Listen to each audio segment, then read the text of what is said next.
The movie begins with a little girl named Lawrence, who is an actress. At a young age, she entered Hollywood and was part of a family show called Meet the Johnsons.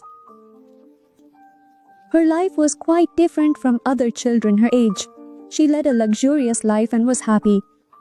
Eventually, she grew up while doing this show. The press gathered outside her house today because a hacker had broken into her phone and leaked a private photo, which was a picture of her pregnancy test. Lawrence becomes very troubled by all these scandals and things, and thinks of running away from here. So her secretary finds a house in the peaceful environment of the forest for her to stay for a few days. Therefore, her secretary sits in a car and leaves through the main gate, making the media think that Lawrence has left the house. This way, she tricks the media and Lawrence leaves for her vacation through the back door. On the way, Lawrence receives a call from her agent, reassuring her that everything will be fine and promising to find the hacker soon. Amidst all this, she finally reaches the house where she was supposed to stay. The place was very peaceful. The house was quite large and bright, but she didn't know that this peaceful house was fitted with many cameras and a boy was keeping an eye on her through them. As soon as he sees Lawrence, he recognizes that she is a very famous actress. Here, we see Lawrence also relaxing and sitting on the sofa, connecting to the Wi-Fi. Although her assistant had warned her not to connect to external Wi-Fi. Connecting to Wi-Fi in such a place makes hacking even easier for people. But Lawrence didn't pay attention to any of this. She turns on the news, reads about herself, and also checks the ratings of her show, which were starting to decline.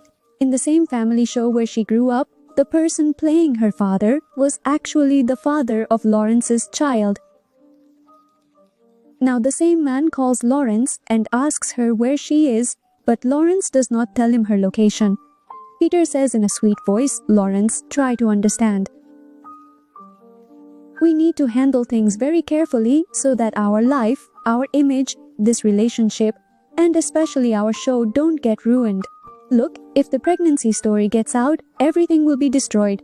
Peter tells her that if it's too late to take the pill, he'll have the doctor come to the house. "You will get rid of all these things, and I will cover all the expenses.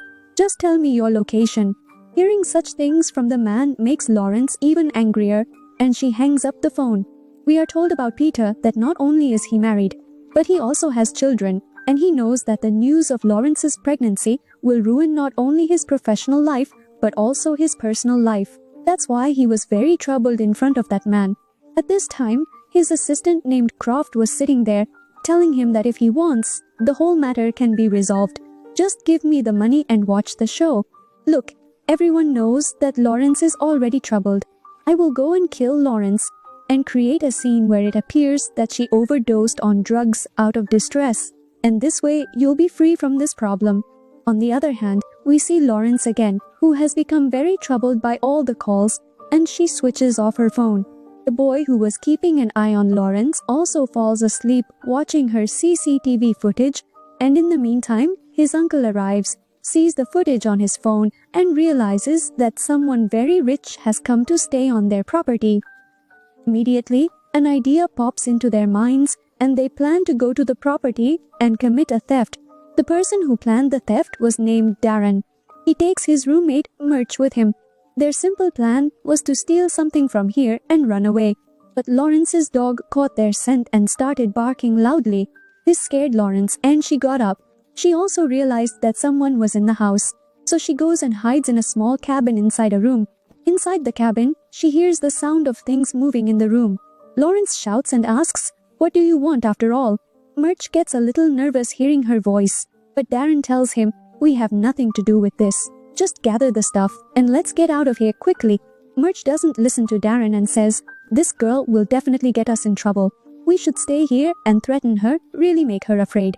While they were talking about this, the owner of the property arrived, who was watching Lawrence through his phone, and Darren and Murch had come to steal based on what they saw on his phone. He warns them, "Don't do what you came to do. This girl is very famous." Again, Lawrence's frightened voice is heard from inside, and she says, "Take whatever you want. I won't tell anyone. Just leave me alone." Here, March tries to intimidate again by opening the door, but Darren and the other boy try to stop him from doing so. In all this, March's gun goes off and the bullet hits the boy. Seeing them, these people were stunned. Now they understood that they would have to go to jail. Darren becomes so scared that he starts crying and notices that March still isn't calming down. He tries to kill the injured boy, so Darren pleads with him to stop. But March doesn't listen and shoots him in the head, taking his life. Seeing all this, Darren panicked so much that he started venting his anger on Lawrence. He shouts at her that it's all her fault. "We should have killed you first. At least my nephew wouldn't have died." In his anger, Darren broke the knob of the cabin door. Darren was not in his senses, but March was fully aware. He tells Darren, "You stay here. Don't let anyone in. I'll get the stuff to dispose of the body." As soon as he leaves, Darren also moves around, and Lawrence, whose doorknob was also broken, gets stuck inside. Lawrence tried hard to open the door. She even pushed it, but the door didn't open. Her efforts had injured her. Now she was so frustrated that she started shouting loudly for help, but there was no one around for miles. She calls for her dog, but even her dog had run away in fear. Exhausted from crying, Lawrence falls asleep. The next morning when she woke up, she saw that there was only a water heater and a single bulb in the cabin, and its wiring was also faulty. Somehow, she fixes the wiring and turns on the bulb. At this time, she was extremely hungry and experiencing strange sensations. She sat holding her stomach. She was also thirsty. She started crying. Suddenly, she heard the sound of water entering. She looked up and saw water pipes overhead. She examined the walls of the cabin and, by knocking, found that they were hollow from the inside. So she first found the most hollow spot and started trying to break it. In the midst of all this effort, the bulb she had worked so hard to fix went out again. When she tries to fix the bulb again, she gets a strong electric shock. The shock made her thirst even more intense. But now she couldn't do anything. She began to take deep breaths to calm herself down. Now she could hear the sound of something moving behind the wall. She knew it was the sound of a rat moving. By this time, March and Darren had also returned home. As soon as she sensed them, Lawrence started shouting, saying, "Please help me. Take whatever you want from me. I have a lot of money. Look, if you want to stay out of police matters, I can do that too. I can also cover up this murder you committed. Look, I'll tell the police that I got trapped here myself and didn't see what happened here. Darren, listen to me. I'll say that your nephew was following me. He tried to force himself on me, and in all this, his gun went off and he was killed by his own gun." Her words were driving Darren crazy. He can't control his emotions and puts the gun in his mouth. In the end, when he can't even kill himself, he just says, "I'm sorry." Lawrence tells him once more, "Look, I am a very famous actress. Everyone will believe me." Darren wanted to believe Lawrence, but March stopped him from doing so. Going mad, Darren in his frenzy started banging his head and hands against the wall.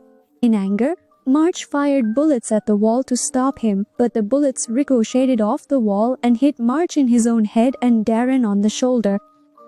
Here March died and Darren was badly injured. Darren starts to leave to save himself and Lawrence keeps shouting from inside, "I'm pregnant. Please don't leave me in this state. You can't do this to me." But injured, Darren stands up slowly, listening to her, and leaves. He barely reached the hospital and fainted as soon as he got there. Inside the cabin, Lawrence was also completely weakened.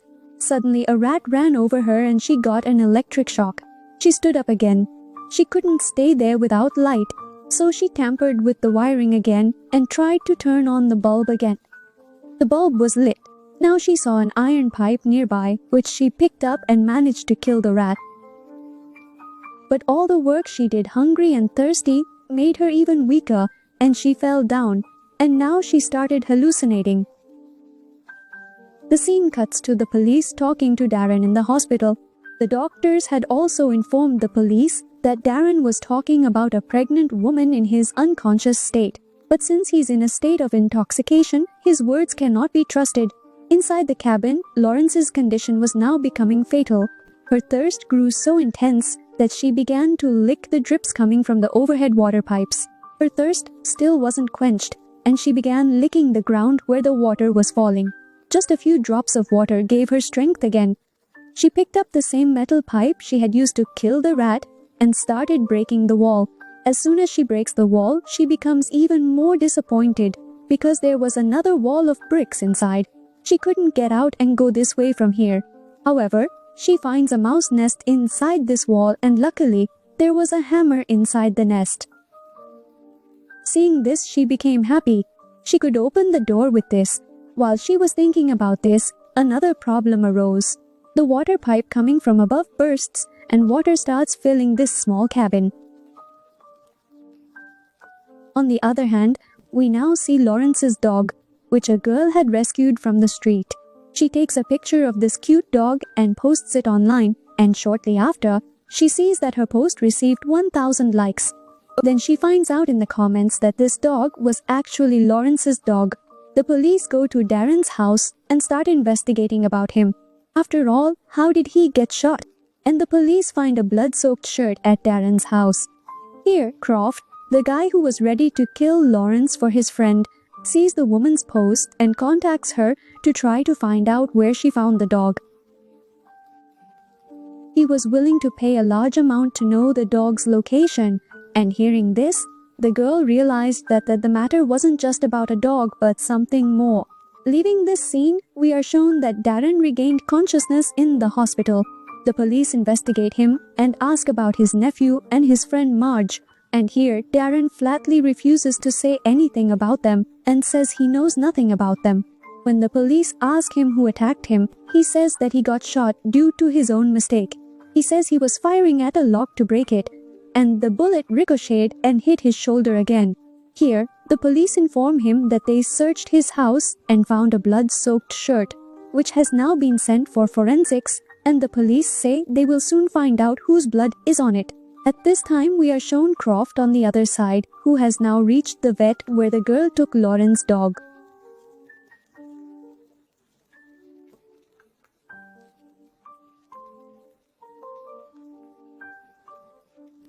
He gives money to the doctor and tells him to call the girl to his clinic. The doctor also realizes that Croft is up to something wrong. So he calls the girl and warns her to disappear with the dog. Otherwise, her life might be in danger. Here, we see Darren asking the doctor and police for permission to go to the washroom, and then he tricks them and escapes from the hospital. Stealing a car from outside, he quickly headed towards the same house. Here, water was rapidly filling Lauren's cabin. If Lauren didn't open the door quickly, she would drown, and on top of that, due to faulty wiring here, she would get a severe shock and die. It is shown here that the girl trying to escape with Lauren's dog was now being pursued by Croft. Lauren's dog jumps out of the moving car and runs towards the house where Lauren was. The dog goes inside and searches for Lauren while Lauren was struggling in the water. In trying to open the door, her head was submerged in the water. Darren finally reaches this room and, upon arrival, first picks up Lauren's dog. Before he could open the front door, he comes inside the same room. Croft, who had followed the same dog, arrives here and sees that there were already 2 bodies lying here, and Darren was also present. He shoots Darren in the head with his gun, killing him, and immediately calls his boss, saying he will now take double the money for completing his job because the situation is very bad. Instead of 1 murder, there are now 4 murders involved here. After this, Croft began searching for Lauren and then saw water flowing out of the cabin. He cautiously approaches the cabin to check what's inside. In the meantime, Lauren, working hard from inside, manages to break the door and it falls on Croft with the pressure of the water.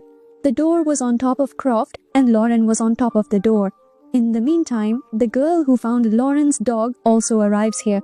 She reached here following Lauren's dog and was shocked after seeing the entire scene.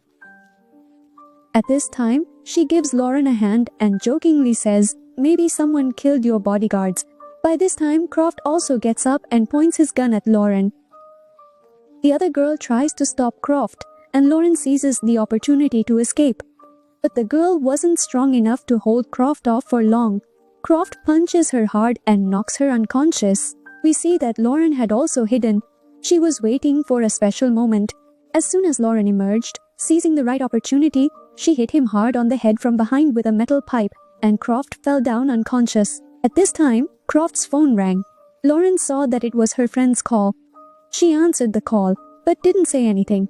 Listening to Peter's words, she realized that Peter was the one who wanted to have her killed. Meanwhile, Croft gets up again, and as he tries to grab her throat, Lauren hits him on the head with a pipe, splitting his head open again.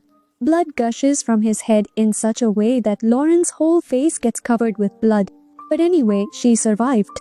Soon, the police arrived and they recognized Lauren immediately. The media people had also arrived outside. Lauren asked for her phone this time, and then herself posted the picture on her social media handle, the picture that had previously caused her scandal. She no longer wanted to acknowledge the man who tried to have her killed. The scenes were cut. Now we go to Lauren's friend, where the media started creating a scandal for him and were interviewing him. He calls Lauren's entire story a lie, but now no one believes him and the police come and arrest him for the crime of intending to have Lauren killed. Finally, the criminal meets his fate and the movie ends here.